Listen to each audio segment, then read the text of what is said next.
Hello students, आज हम discuss करेंगे क्रेडिटर पेमेंट पीरियड और उससे रिलेटेड क्वेश्चन भी सॉल्व करेंगे। तो पहले हम समझते हैं लेनदार भुगतान अवधि क्यों निकाली जाती है, इसका क्या मीनिंग होता है। तो देखिए, लेनदार भुगतान अवधि जो अनुपात निकलता है उसका मतलब होता है कि हमने जो माल उधार खरीदा है उसका पेमेंट हम कितने समय बाद करेंगे। जिन लोगों से हमने माल उधार खरीदा है उनको पेमेंट कितने टाइम में किया जाएगा, इसके लिए हम क्रेडिटर पेमेंट पीरियड निकालते हैं या इसको हम एवरेज पेमेंट पीरियड भी कहते हैं। तो देखिए, इसकी अवधि जितनी कम होती है हम अपने बिजनेस की कार्यकुशलता उतनी अधिक मानते हैं, क्योंकि अवधि कम होगी तो हम पेमेंट उनका जल्दी कर पाएंगे, और अवधि अधिक बढ़ जाती है तो जिन लोगों से हमने उधार माल खरीदा है उनका पेमेंट देर से होगा और ये हमारी कार्यकुशलता को नकारात्मकता को दर्शाएगा।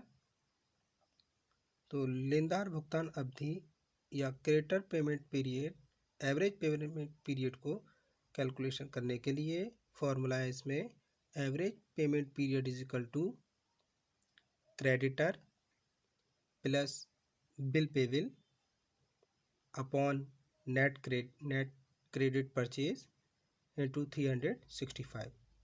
तो यहाँ पे लेनदार भुगतान अवधि निकालने के लिए लेनदार में हम बिल पेबल जो देय विपत्र हैं उनका योग लेकर जितनी हमने उधार क्रय की है उससे भाग देकर और 365 से मल्टीप्लाई करके हम इसकी अवधि निकाल पाते हैं। एवरेज पेमेंट पीरियड, जिसको हम क्रेडिटर पेमेंट पीरियड भी कहते हैं, यदि हमें औसत भुगतान की जो अवधि है सप्ताह में निकालनी होगी तो हम 52 से मल्टीप्लाई करेंगे, क्योंकि अगर हम एक वर्ष में देखें तो 52 सप्ताह निकल के आते हैं, और अगर हम इसे मंथली कैलकुलेट करें, महीने के लिए कैलकुलेट करेंगे तो हम 12 से गुणा कर लेंगे, और पूरे वर्ष की निकालनी है तो हम यहाँ पे 365 से मल्टीप्लाई करते हैं। अब इससे रिलेटेड क्वेश्चन देखेंगे। A trader purchases goods both on cash and credit terms. मतलब यहाँ पे एक व्यापारी है, वो अपने माल को उधार और नकद दोनों तरीके से खरीदता है। The following particulars are obtained from the books. और यहाँ पे उसकी बुक से ये कुछ विवरण प्राप्त हुए हैं। क्या क्या विवरण है देखते हैं। टोटल परचेज 2 लाख, यहाँ पे उसकी जो कुल क्रय, जो नकद या उधार दोनों तरीके से माल खरीदा है, वो यहाँ पे कुल क्रय 2 लाख रुपए की दे रखी है। कैश परचेज, ये यहाँ पे नकद क्रय दे रखा है कि उसने नकद कितना खरीदा है। नकद खरीदा है इसने 20,000 रुपये का। तो हम मान सकते हैं कि अगर कुल क्रय में से अगर नकद क्रय हटा देंगे तो हमारी उधार क्रय निकल के आ जाएगी। इसके बाद दे रखा है इसमें परचेज रिटर्न 34,000, यहाँ पे क्रय वापसी भी है 34,000 की।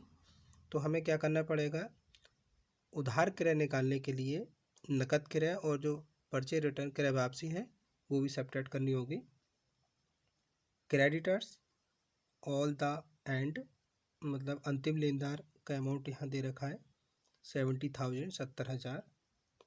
Bill payable at the end amount दे रखा है इसमें 40,000।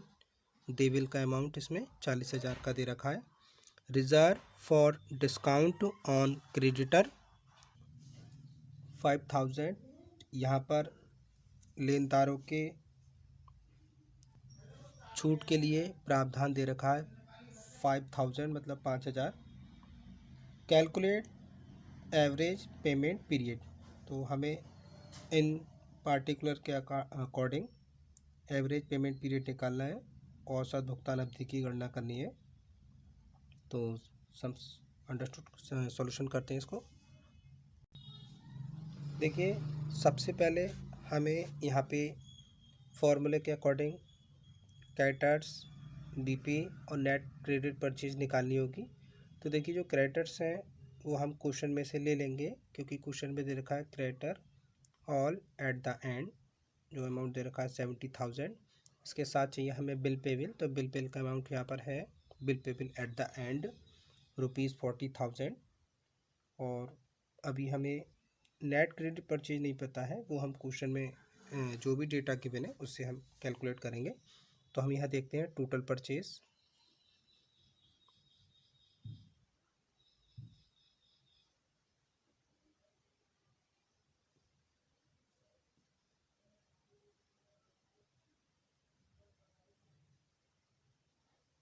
टोटल परचेज का अमाउंट हमारे क्वेश्चन में गिवन है 2 लाख।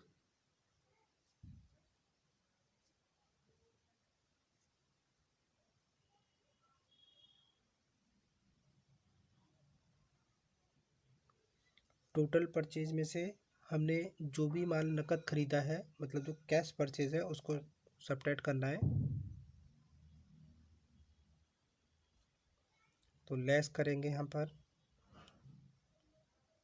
कैश परचेज,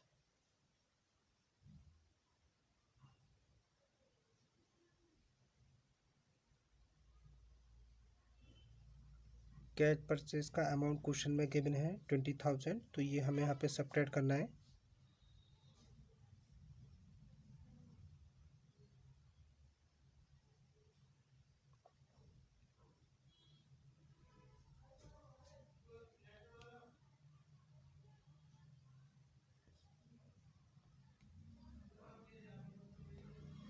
ज़ीरो में से 2 सब्ट्रैक्ट नहीं होगा, कैरी लेके 10 माइनस 2 8, और यहाँ रह जाएगा 1। तो ये हमारी निकल के आती है क्रेडिट परचेज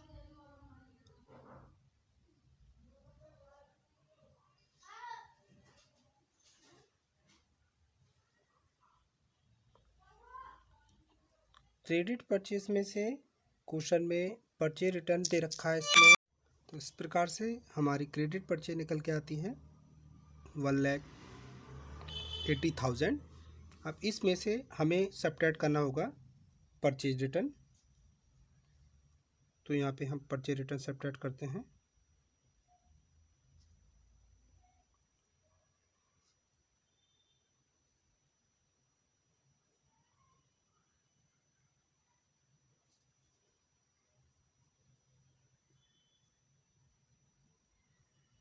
परचेज रिटर्न का अमाउंट है क्वेश्चन में 34,000, तो ये अमाउंट यहाँ सब्ट्रैक्ट करते हैं।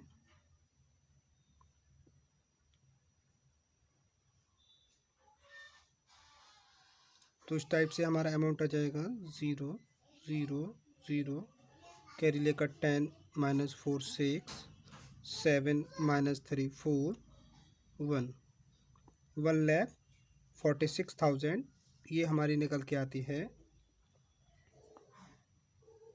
Net credit purchase.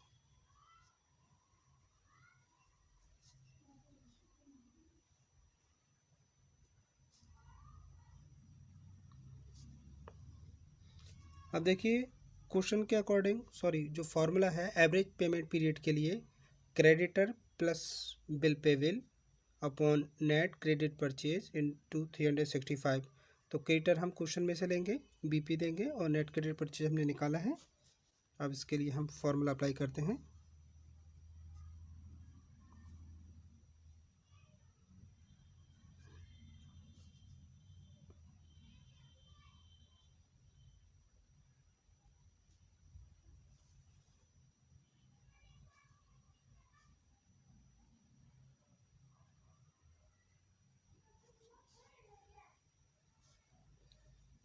Average payment period is equal to creditor, creditor का अमाउंट इसमें दे रखा है 70,000,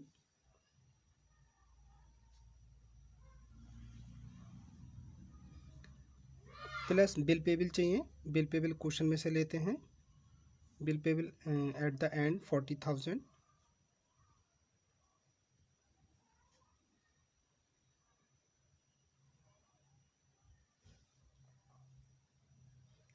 अपॉन नेट क्रेडिट परचेज अभी हमने कैलकुलेट किया है,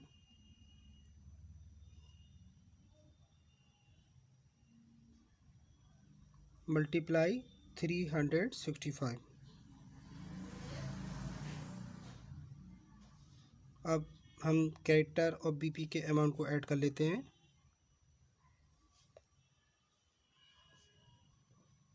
ट्रिपल ज़ीरो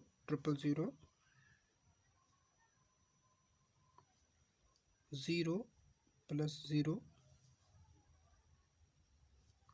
4 + 7 11। तो यह आ जाता है हमारा 1,10,000 अपॉन रखेंगे 1,46,000 इंटू 365। तो देखिए एवरेज पेमेंट पीरियड के लिए creditor plus BP upon net credit sales into 365। Creditor का अमाउंट हमने लेकर और बीपी का अमाउंट लेकर ऐड कर लिया, जो आया हमारा 1,10,000 अपॉन नेट क्रेडिट परचेज अभी हमने कैलकुलेट किया 1,46,000 इंटू 100। अब इसको सॉल्व करते हैं। 1 2 3 1 2 3। अब इसको 2 से कट कर लेते हैं। 2 5 जा 10, 1 रिमाइंडर, फिर से 10, 2 5 जा 10। इसको कट करते हैं। 2 7 जा 46, 2 3 जा 6। अब यहाँ 55 से 73 कट नहीं होगा, तो हम 365 को 73 से कट करने की कोशिश करते हैं। यहाँ पे चेक करते हैं। 5 3 जा 15, 1 कैरी, 5 7 जा 35 प्लस 1 36। इट मीन्स 73 5 जा करेंगे तो 365 कट हो जाएगा। अब यहाँ क्वेश्चन में देख रहे हैं 55 इंटू 5। यहाँ हम इसको कैलकुलेट कर लेते हैं। 5 5 जा 25, 2 कैरी, 5 5 जा 25 प्लस 2 कैरी 27। तो इस प्रकार से एवरेज पेमेंट पीरियड निकल के आ जाता है 275 डेज।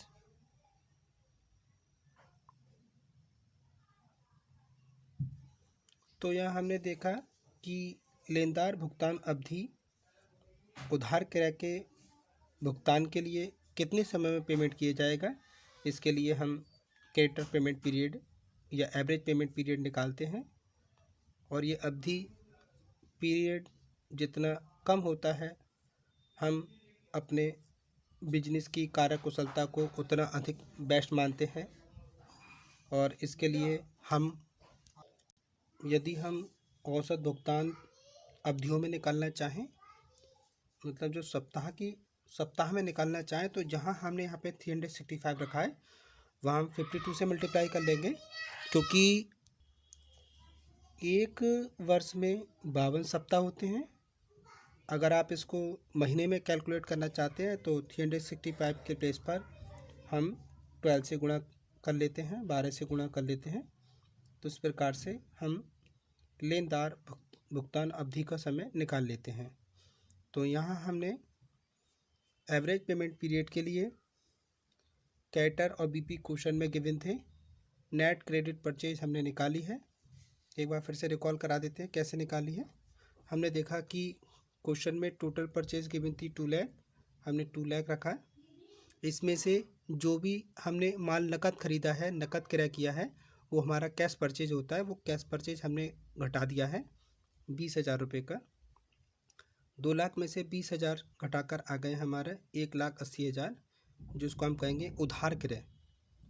अब इस उधार क्रय में से जो भी क्रय वापसी है वो सब्ट्रैक्ट कर दी जाएगी। तो 34,000 हमने यहाँ घटा दी है 1,80,000 में से। तब हमारी निकल के आई यहाँ पर शुद्ध उधार क्रय 1,46,000।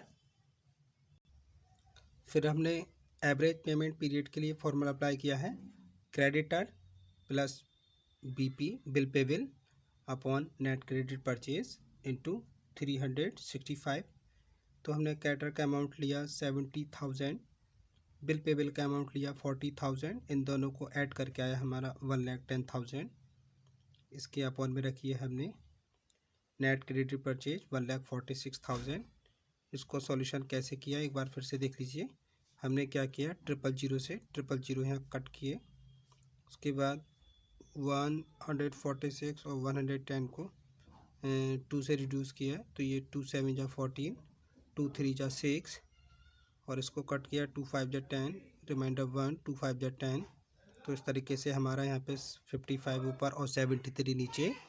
फिर हमने क्या किया आगे देखेंगे।